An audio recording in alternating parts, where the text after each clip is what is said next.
Boa tarde. Nosso texto tá lá em Lamentações 3, 21 ao 26. Vou ler para vocês. Todavia, lembro-me também do que pode me dar esperança. Graças ao grande amor do Senhor é que não somos consumidos, pois as suas misericórdias são inesgotáveis. Renovam-se cada manhã, grande é a sua fidelidade. Digo a mim mesmo, a minha porção é o Senhor, portanto, nele porei a minha esperança. O Senhor é bom para com aqueles cuja esperança está nele, para com aqueles que o buscam. É bom esperar tranquilo pela salvação do Senhor. Quando a gente pede alguma coisa dentro de casa, vocês já perceberam que às vezes a gente fica tão nervoso que a gente não consegue encontrar uma coisa que tá bem à nossa frente?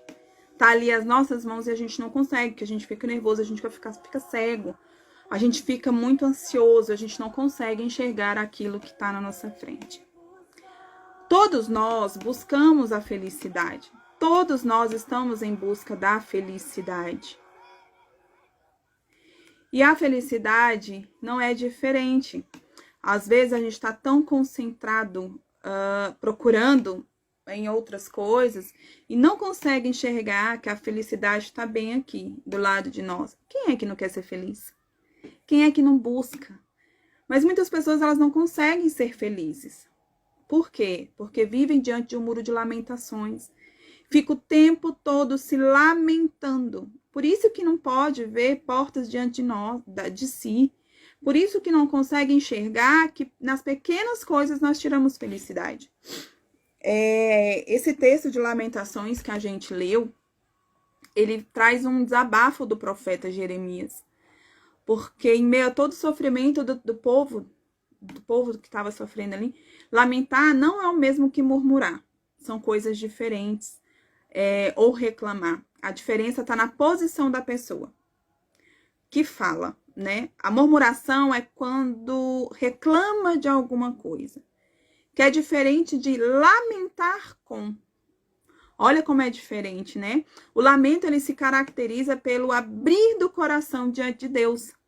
A reclamação, ela consiste em falar dos problemas como se apenas falando fosse resolver. Olha a diferença, como é que é forte e a gente não se atenta para essas coisas. Lamentar se caracteriza pelo abrir do coração diante de Deus.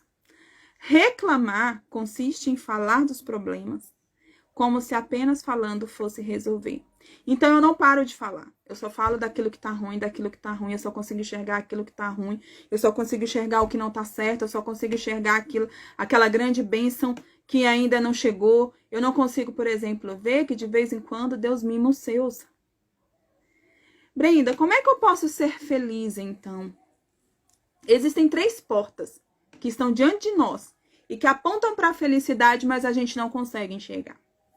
A primeira porta. E tudo que eu vou falar de uma maneira espiritual, mas eu falo isso muito em consultório, por exemplo.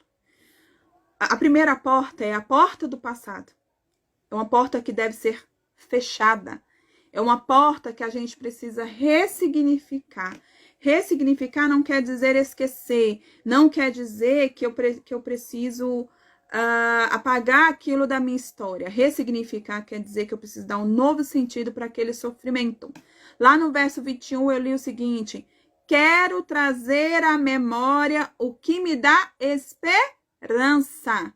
Isso quer dizer o quê? Que eu quero trazer à memória aquilo que não me traz esperança, só me gera dor? A porta do passado foi por onde já passamos. E a gente não precisa voltar mais. Às vezes a gente teimosamente fica agarrado àquele momento que não nos pertence mais. E todas as nossas decisões e comportamentos são pautados nessa dor. O que está errado, não tem como.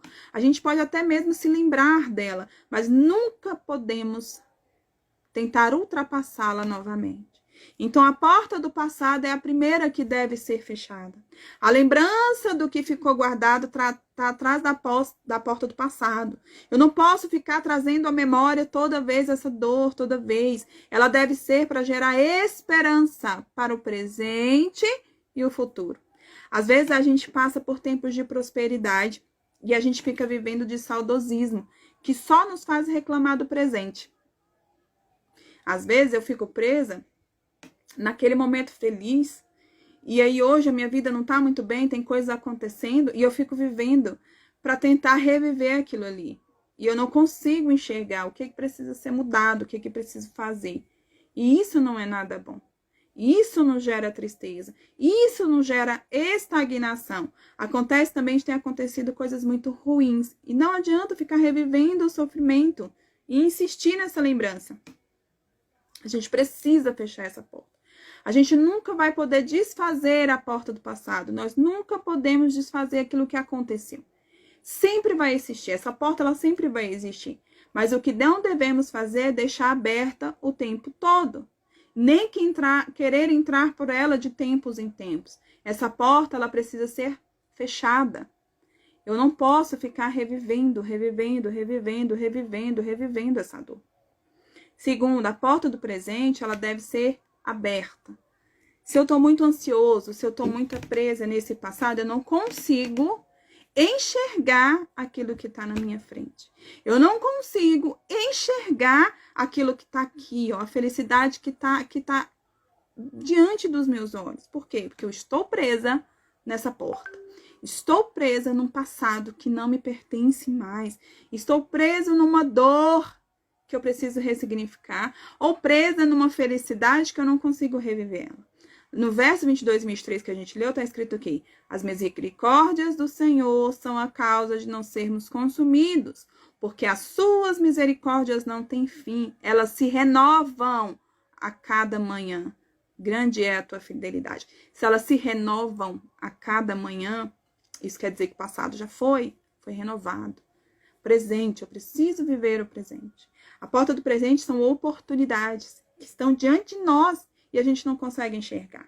A gente precisa estar atento, porque às vezes aquilo ali, a felicidade são momentos.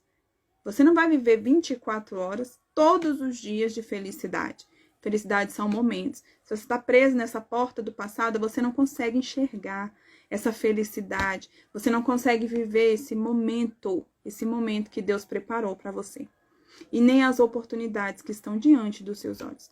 Às vezes ela fica aberta por pouco tempo e se fecha, se não for adentrada por ninguém. Abrir a porta do presente significa estar disposto para coisas novas, disposto para mudanças que vão ocorrer. Todas as manhãs, todo dia é um dia novo. A Bíblia diz: cada dia basta seu mal. Para que ficar revivendo? Deus renova sua misericórdia sobre a minha vida, sobre a sua vida, abrindo novas portas, né, para que a gente entre por elas. Viver é uma arte que devemos vivenciar cada vez melhor. Todo dia são dias diferentes, todo dia é uma oportunidade nova, todo dia acontecem coisas novas, mas se eu estou presa no meu passado, eu não consigo enxergar, eu não consigo me preparar.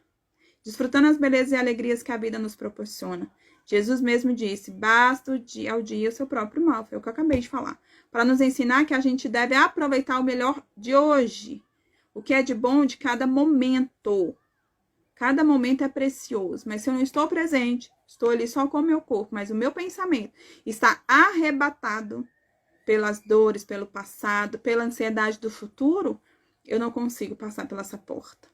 Não podemos nem devemos fugir dos nossos problemas. Não é disso que eu estou falando, mas a gente precisa dar mais atenção às possibilidades do que às dificuldades. A gente precisa ficar atento. Às vezes a possibilidade de uma felicidade, de uma grande mudança está aqui. Mas eu estou muito mais preocupada e agarrada às dificuldades de realizar aquilo. Logo, tudo isso ele vai ficar para trás, sendo fechada mais uma porta do presente. Sendo assim, é muito melhor curtir o presente, por mais difícil que ele esteja no momento. Após uma porta, sempre há outras portas que podem ser abertas. Abra a porta e entre pela porta do presente. Não fique preso no passado. Um passado que não te pertence mais. E a terceira porta é a porta do futuro. Deve-se bater e esperar. Mas se eu não estou vivendo o presente, estou agarrada no do passado, essa porta do futuro nunca se abrirá. No verso 24 e 26 diz assim: a minha porção é o Senhor, diz a minha alma. Portanto, esperarei nele. Bom é o Senhor para os que esperam por ele, para a alma que o busca. Bom é aguardar a salvação do Senhor, e isso em silêncio, sem murmurar, sem ficar perguntando por quê, sem questionar, sem sempre estar com uma listinha de reclamação. Sempre uma listinha ali, reclamando. E a felicidade, Deus está batendo ali, ó. Eis que estou à porta e abro. A porta do futuro se coloca mais adiante, como uma idealização de tudo que é novo. Já podemos contemplar que forma, mas ainda não podemos abrir. Contudo, devemos bater na porta do futuro, fazendo nossa parte para que o seu devido tempo seja aberto. A única coisa que a gente pode fazer depois de bater na porta é esperar. Esperando, vivendo o presente. Por isso, a predisposição do profeta foi dizer: esperarei, esperam e aguardar, como melhor atitude diante do que viveu, diante do Senhor. A ansiedade, ela nos impede de visualizar novas possibilidades. A ansiedade, ela traz medo, ela traz estagnação. Mas através da nossa oração, a gente consegue acalmar o nosso coração e colocar tudo diante de Deus, o único que sabe do nosso futuro. Separe um dia, uma hora, todo dia ao acordar, tome café da manhã com o Papai do Céu. Tome café da manhã com Jesus e fala: Senhor, eu te espero, eu espero o teu tempo. Acalma meu coração, acalma a minha alma, faz o meu coração ouvir tua voz, para que eu consiga vivenciar esse presente que o Senhor preparou e abrir a porta do futuro, porque eu estou aqui pronto. Mas é necessário que a gente abra mão do passado, abra mão, feche essa porta que não é mais nossa, não nos pertence mais. Como uma flor que a gente não pode apressar para desabrochar, sem despetalar sua beleza, também a gente não pode adiantar o futuro. Não tem como. Então, lance a tua ansiedade aos pés da cruz, lance a tua ansiedade aos pés de Jesus. Lamente com ele. Pare de reclamar, mas ore ao Senhor, né? É preciso estar atento e pronto para que na hora que a oportunidade chegar, não seja perdida. Assim como a parábola das 10 virgens. Elas só podiam esperar ali. Mas elas não estavam preparadas, 5 delas não estavam preparadas. Estavam presas. Então não conseguiram passar por essa porta. Enquanto o futuro não chega, se prepare para que quando vier, você esteja pronto para viver tudo que ele tem para te proporcionar. Bata na porta do futuro e espere a hora certa de abrir. Sem ansiedade, sem desespero e sem pânico. Então, quais são as 3 portas, né? É necessário para que eu consiga viver e ver felicidade nos pequenos momentos, viver essa vida e viver em abundância, fechar a porta do passado, porque não nos pertence mais, né? Passar pela porta do presente, deixar ela sempre aberta. Bater e esperar a porta do futuro. Se a porta do passado ela estiver fechada, nós conseguimos viver o presente muito melhor. E mesmo se lembrando do que viveu lá atrás na porta do passado, mas com expectativa de futuro, aproveitando o agora, aquilo que Deus preparou para nós. Feche a porta do passado, entre pela porta do presente e bata na porta do futuro. Esperando o tempo de Deus, mas conseguindo viver a tua felicidade, conseguindo viver aquilo que está na sua frente, conseguindo viver e enxergar sem ansiedade, sem dor, sem tristeza, aquilo que Deus tem para você. Amém? Essa era a palavra de hoje. Muito obrigada. Semana passada estávamos doentes, não consegui. 2 semanas eu fiquei um pouco ruim, né? Mas eu senti muita falta das nossas lives. Mas essa semana ia a todo vapor. Lembrando que sexta, sábado e domingo nós temos a nossa conferência. Quem quiser passar os 3 dias é R$170, né? Sexta, sábado e domingo vai ter a Mayra Gabriela, vai ter a Andréia de Castro e a Cris Flores nos abençoando com uma palavra vinda dos céus. Quem quiser ir por período é R$30, mas aí não tem o direito à comida, tá bom? Entre no direct, não perca essa oportunidade Deus tem grandes coisas para fazer naquele lugar. Um beijo, um abraço, boa semana, até amanhã.